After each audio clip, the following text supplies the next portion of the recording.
In the forgotten reaches of the Roman Empire, beyond the marble heart of Rome, and far from the roar of the Colosseum, there stood an arena cloaked in silence. No poet sang of it, no emperor claimed it, and yet its sand was soaked in more blood than legend dared remember. They called it Valentium, the spectacle of silence. Built in a lonely valley between Verona and the Warring Hills, Valentium was said to be cursed. Gladiators who entered its gates vanished from history. No triumphal return, no scrolls etched their names, only silence.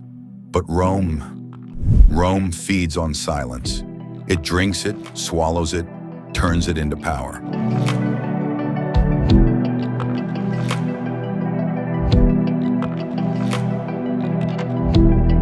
Among the chained was Caeso Varanus, a former centurion turned prisoner. He had defied a senator's orders to burn a village of rebels. For his mercy, he was branded a traitor and thrown to the games. But this was not the Colosseum. This was something worse. Beside him sat a whisper-thin man named Silvius, eyes darting like rats, murmuring to himself, "This is where champions go to vanish. You win, you disappear. You lose, you die. Same ending either way."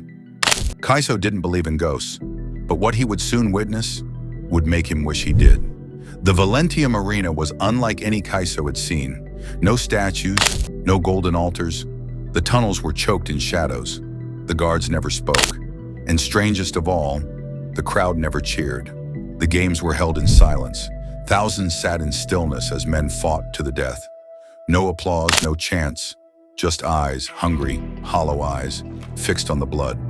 And above them all, in a blackened box, sat a veiled figure, the master of Valentium. No one knew his name. No one had ever seen his face, but his hand decided life or death. That night, Caeso met the others, fighters broken by fear or madness, but one stood apart. A woman, her name was Amara, a former healer, once accused of aiding rebels. Now she fought not for freedom, but for silence. "Every arena has a soul," she told him, "but this one has a mouth, and it's always hungry." She spoke of strange disappearances, gladiators who won but never returned. Those who asked questions vanished. Those who obeyed lived longer, but not better.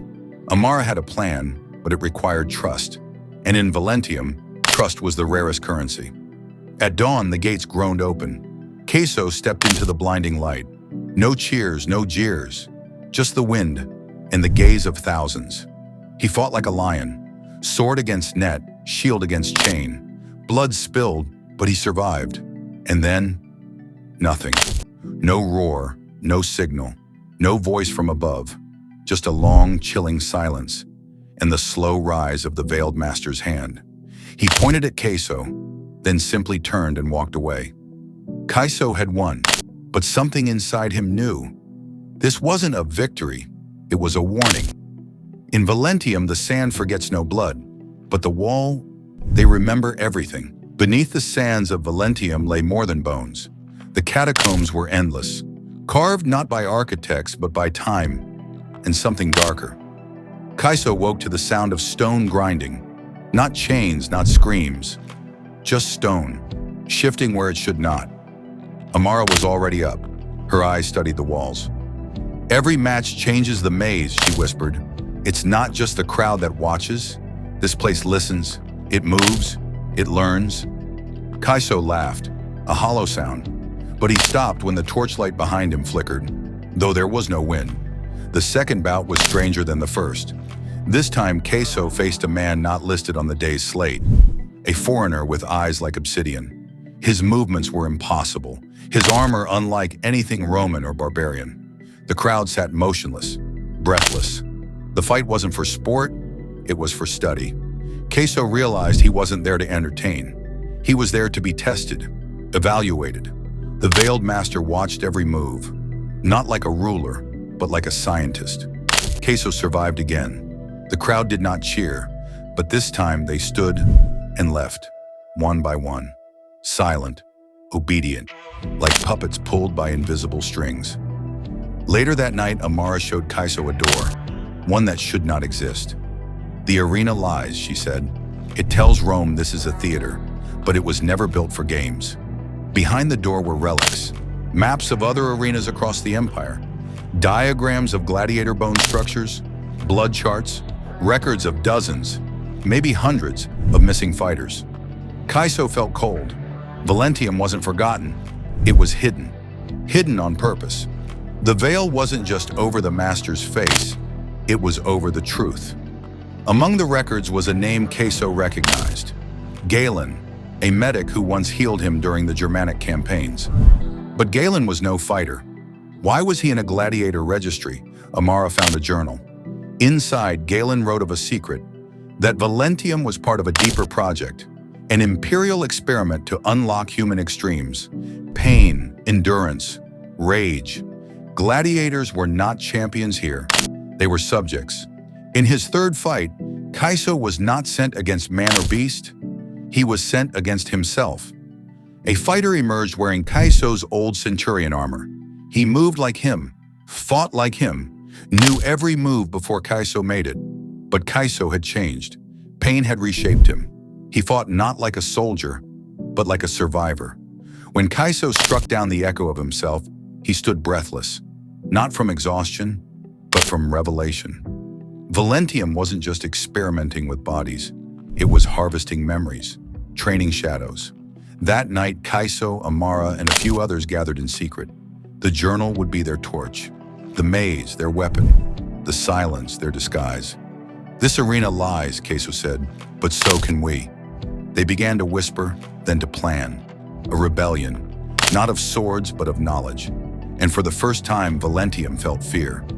In a world built on spectacle, truth dies quietly, but silence cannot hold forever.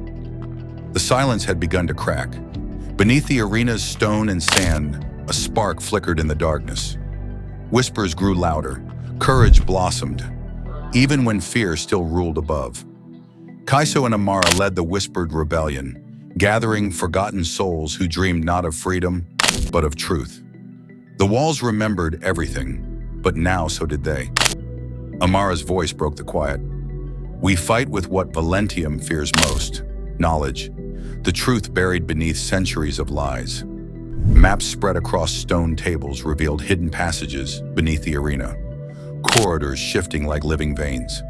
The rebellion's plan was clear: expose the master of Valentium, shatter the silence, and escape the arena's cursed grasp.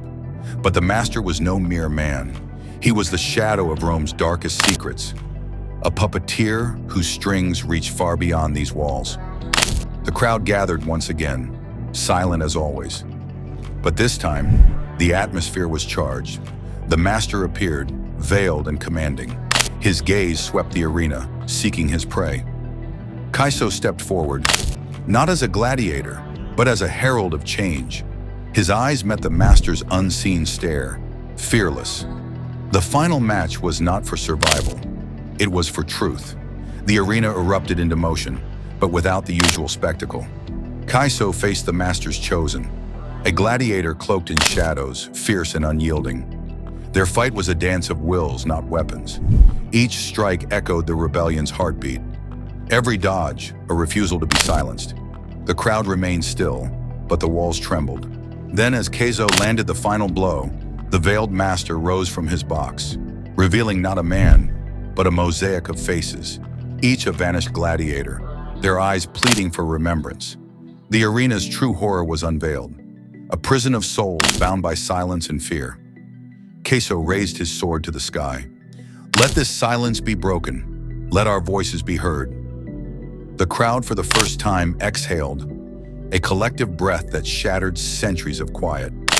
The arena gates burst open. Freedom was no longer a dream, but a roar.